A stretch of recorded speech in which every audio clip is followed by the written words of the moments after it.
ขีดป่าอาถรรพ์คนบ่ทองพี่บ่เที่ยวย่างคนเดียวมันก็วางเวงในใจไผบ่ได้เบิ่งไผบ่ได้ส้มถือว่าพลาดเขาเบิ่งแล้วเขาส้มแล้วต้องกดติดตามกดแชร์กดไลค์ป่าอาถรรพ์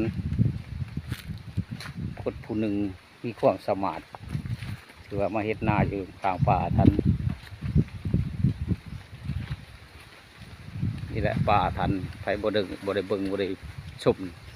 พลาดโลดครั้งหนึ่งในชีวิตถ้าเจ้าบ่เคยเห็นเจ้าต้องเข้ามาเบิ่งเจ้าบ่เข้ามาเบิ่งจะพลาดแน่นอนวางเวงป่าอาถรรพ์หลังจากเคลื่อนแตกมันเป็นแนวนี้อยู่บนไดกระเจ็นกลางคืนกลางเว้นลมพัดเลยเ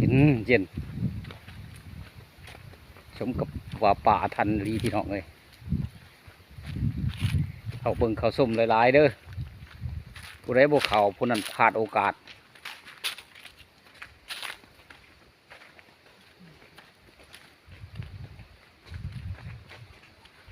ผู้ใดบ่ได้เบิ่งผู้ใดบ่ได้เข้าส้มผู้นั้นจะบ่ฮู้สึกบ่ฮู้จักว่าบนใดกันแท้เพราะที่นี่ที่เดียวในเมืองสนามไส้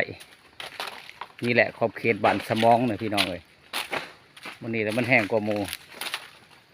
เดี๋ยวนี้มันเป็นป่าไม้สัก